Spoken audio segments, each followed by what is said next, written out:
बिलाल सुजमारी जी, इस पूरे घटनाक्रम पे आपका कमेंट। देखिए संजय जी, दरअसल मैं जिस तरह से राहुल गांधी को पोर्ट्रेट किया गया है रावण के रूप में, मैं इसे धर्म की राजनीति का षड्यंत्र मानता हूँ।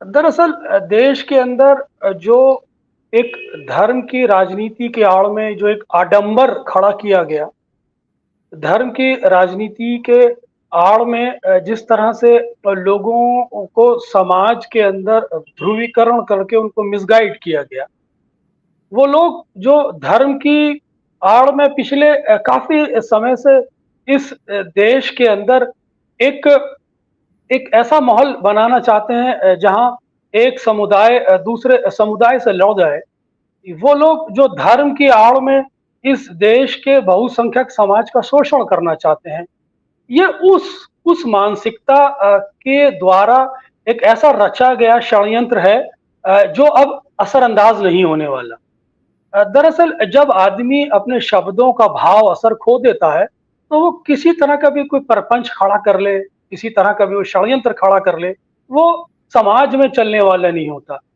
यही वो लोग हैं जो देश के अंदर राम राज की बात करते थे। यही वो लोग हैं जो देश के अंदर राम मंदिर स्थापित करने की बात करते थे, और किया भी इन लोगों ने। और यही वो लोग हैं जो देश के अंदर धर्म के नाम पर सनातनी व्यवस्था की बात कर रहे थे।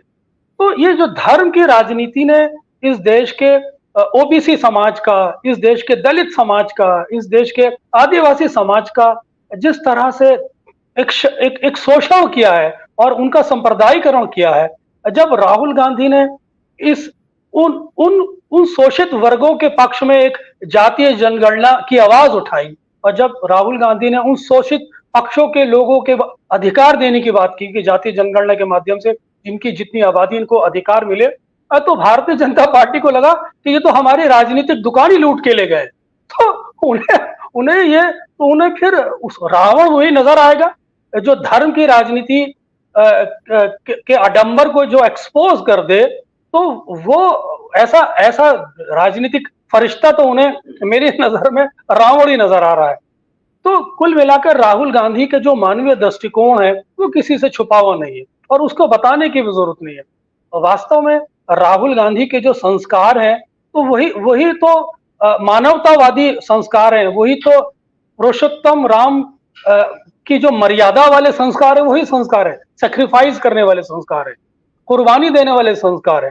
तो जब ये ऐसा व्यक्ति जो संघर्षों के माध्यम से जिसने अपने देश में एक स्थान बनाया है, जो एक पूरी व्यवस्था से अकेला लड़ गया, जो अकेला अकेला इस पूरे षड्यंत्रकारी व्यवस्था से लड़ गया, वो, और जब उसने इस देश के गरीबों को, अल्पसंख्यकों को, पिछड़ों के अधिकार की दिलाने की बात की, जातीय जनगणना के माध्यम से उनके उनके अनुपात में उनके अधिकारों की बात करी, तो धर्म की राजनीति करने वालों ने जो एक षड्यंत्र के माध्यम से इनका शोषण किया था, उन्हें तो ये रावण ही नजर आएगा। वास्तव में तो राहुल गांधी राजनीति के फरिश्ते हैं जो देश को एक राह दिखाना चाहते हैं। बहुत जबरदस्त बात कही आपने। आपने उनको राजनीति का फरिश्ता बता दिया। बीजेपी को बहुत खराब लगेगी बात आपकी। हेमंत कुमार जी, ये तो कुछ ज्यादा बड़ी बात हो गई। राजनीति के फरिश्ते, आप सहमत हैं इस लाइन से? माइक अनम्यूट कर लीजिएगा प्लीज। सहमत असहमत की बात नहीं है, वो उनका अपना नजरिया है। मैं ये सिर्फ ये कहना चाह रहा हूँ, अभी जो मेरी जो शुरुआती बातचीत में, कि जो ये पूरा जो उनके बारे, राहुल गांधी के बारे में जो पूरा नैरेटिव लेकर के बीजेपी सामने आई है, पहले उनको पप्पू कहा करती थी, अब वो रावण कह रही है। तो ये जो पूरा नैरेटिव है वो इस रूप में सामने आ रहा है कि बीजेपी किस स्तर पर जाकर के राहुल अपने अपोजिशन के खिलाफ कार्रवाई करने की पोजीशन में है। जैसे बिधोरी साहब ने जो संसद में कहा था, वो उसको आप देख लीजिए। असम के मुख्यमंत्री ने अभी 4 दिन पहले जो एक बात कही कि हमको 10 सालों तक हमारी पार्टी को मियाँ भाइयों की वोट की जरूरत नहीं है। तो किस तरह का पोलराइजेशन करना है, ये आप इनकी बातचीत से समझ सकते हैं। व्यक्ति के लेवल पर इनको विपक्ष नहीं चाहिए, विपक्ष का नेता नहीं चाहिए, इनको मीडिया नहीं चाहिए, इनको सवाल करने वाले पत्रकार नहीं चाहिए। तो ये तमाम तरह की जो विरोध की आवाजें हैं जो इनके सामने खड़े हैं, उनको ये चाहते हैं कि इनको सीन से गायब किया जाए। तो राहुल गांधी के खिलाफ जो ये नैरेटिव कर रहे हैं, उस नैरेटिव के पीछे ही मकसद है कि उनकी पूरी जो छवि है उसको धूमिल की जाए। और मैंने कहा कि उनको पप्पू से लेकर के यहाँ तक आए, अब रावण बताया जा रहा है। लेकिन मेरा दूसरा सवाल है कि आखिरकार ये जो जुबानी जंग चल रही है उधर से, तो जो इंडिया गठबंधन है उसके वो क्या कर रहा है? आप उनके खिलाफ आप किस तरह की रणनीति पर अमल कर रहे हैं? आप तो कोई बड़ा आंदोलन खड़ा नहीं कर रहे हैं। आप जो जुबानी जंग में और प्रेस के जरिए जो डिबेट में इसके आगे नहीं बढ़ पा रहे हैं। तो इंडिया गठबंधन के सामने ये चुनौती है कि आप इन चीजों का जवाब देने के लिए अपनी रणनीति में कितना बदलाव करते हैं। आप क्या जन आंदोलन के लिए तैयार हैं?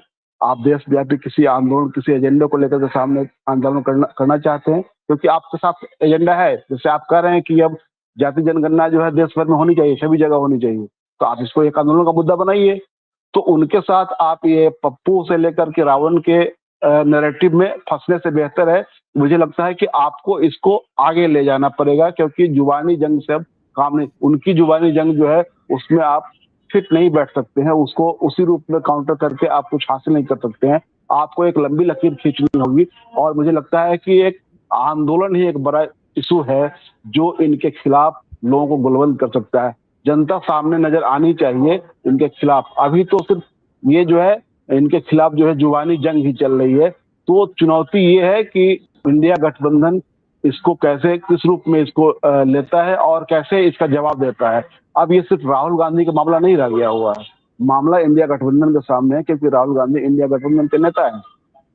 तो ये इंडिया गठबंधन में जो शामिल दल है उनको ये तय करना पड़ेगा कि आखिरकार आप इसको कहाँ ले जाना चाहते हैं। आप इस नैरेटिव के बरक्स क्या खड़ा करना चाहते हैं। तो ये आज समय की मांग है कि आपको एक बड़े आंदोलन की ओर बढ़ना पड़ेगा। अन्यथा ये चीजें, इस नैरेटिव का मुझे लगता है कि कोई बहुत मतलब नहीं है और उसका इसी तरह जवाब देने से बहुत कुछ इंडिया गठबंधन को हासिल नहीं होगा। तो बीजेपी जो कर रही है उसके लिए वो उसको सूट कर रहा है। मैंने उदाहरण गिनाया, अगर मान लीजिए किसी राज्य का एक मुख्यमंत्री अगर ये एलानिया तौर पर कहता है कि हमको 10 सालों तक उनके वोट की जरूरत नहीं है, तो संवैधानिक मर्यादाओं के तहत चुनकर के आया हुआ एक मुख्यमंत्री अगर इस तरह की बात करता है तो आप समझ सकते हैं कि किस तरह की बात करे। और कोई उसकी आलोचना नहीं करता, उनकी पार्टी के न तो कोई अध्यक्ष उनकी आलोचना करता है, न प्रधानमंत्री जी आलोचना करते हैं। तो आखिरकार ये वहां एक तरह से इंडोर्स पूरा नैरेटिव है, सबको इंडोर्समेंट मिला हुआ है कि आपको जो करना है करते रहिए, कोई दिक्कत नहीं है।